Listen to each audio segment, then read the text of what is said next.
Mr. Ashish Ranjan, you are member of Jan Jagran Shakti Sangathan here in Araria district.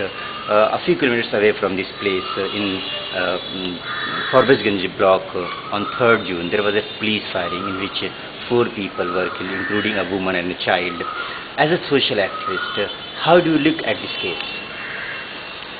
See, first of all, I completely deplore what has happened. Personally, I think, and what I have come to know after meeting people and other people who have gone to that area, first is what is shocking is the high-handedness of the police. They could have handled the situation very well.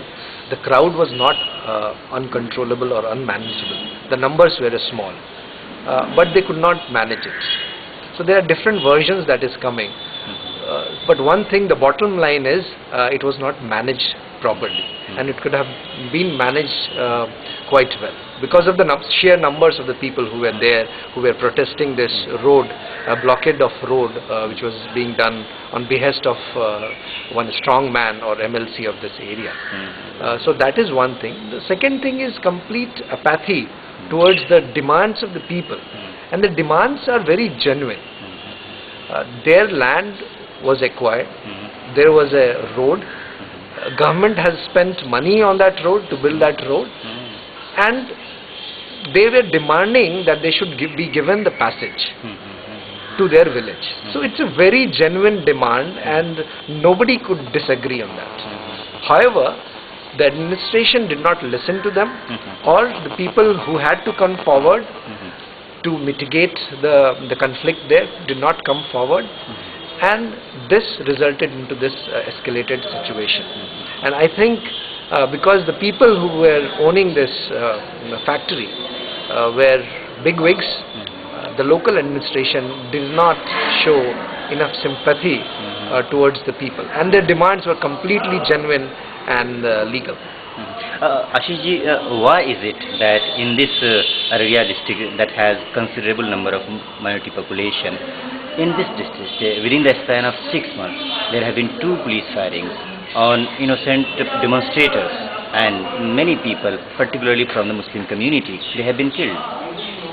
See, I would not draw this this angle that because they were minority, when that has to be studied. But there is one thing: minorities are vulnerable because they are not strong, especially the Muslim population. If you see their representation in the administration or representation in the politics, it is very less than their population. So it is obvious that their voices are not heard to the extent that it should be heard. So they are marginalized, and marginalized communities are often exploited in all sense. So that is given. In this particular situation, if there was that angle or not, I am not sure. But one could say that since they were marginalized, since they were poor, their voices were neglected. Right. And these poor could very well have been from some other community, from Dalit community, from Musahar community. So I would not say since they were Muslims they were targeted. I would say since they were marginalized, and minorities are marginalized, they were targeted. This is the aspect, the neglect of marginalized people. Do you feel that in the age of, or in the time of industrialization and very development work in Bihar, the very poor class and discriminated class are being neglected and discriminated? I think that is going hand in hand.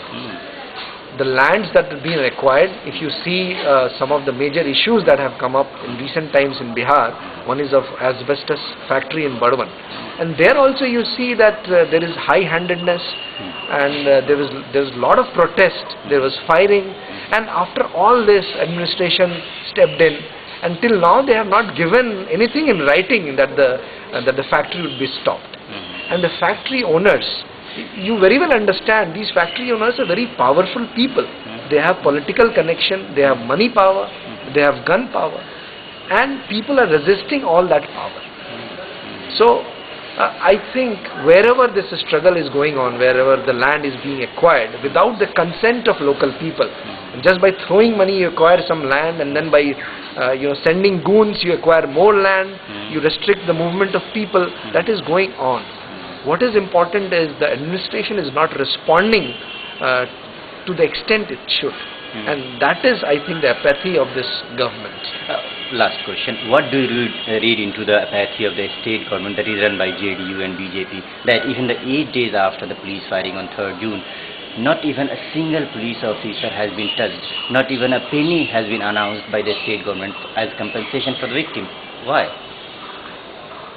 This is clear. I mean, all the governments, they are run by these officers.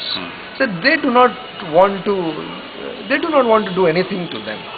You see, how many IPS officers, how many IAS officers are held accountable for their actions? So this is our system. It is nothing new, I think. The situation is new, which is fast upcoming in Bihar. But this total approach that there is total immunity to the people who are higher ups, it's well prevalent in all parts of India. And nothing happens to IPS officers. They will be transferred. At most, they will be suspended, and they will come back. So this is a general trend.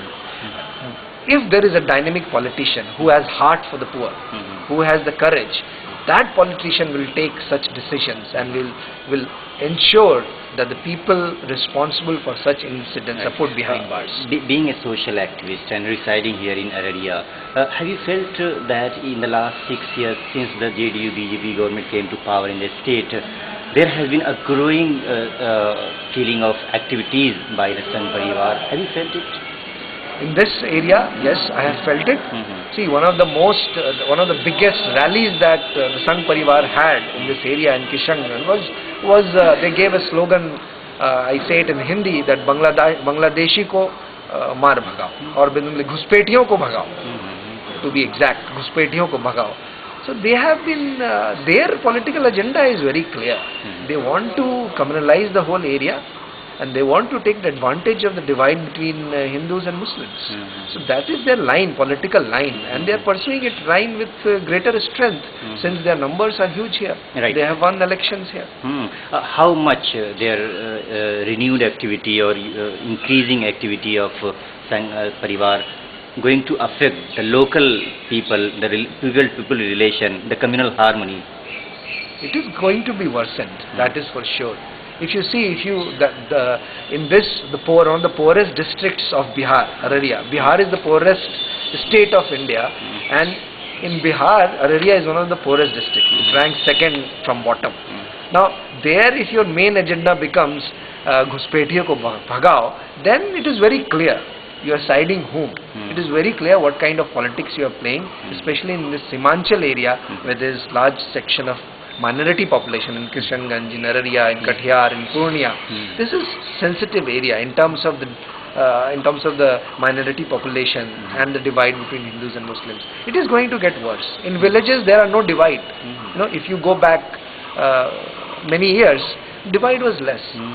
It is being created with symbols, with different activities which has gone through, and you very well know about them, demolition of Babri Masjid, and demands like this. And obviously when these people come to the power, they further aggravate the communal divide. Thank you very much, Ashish sir.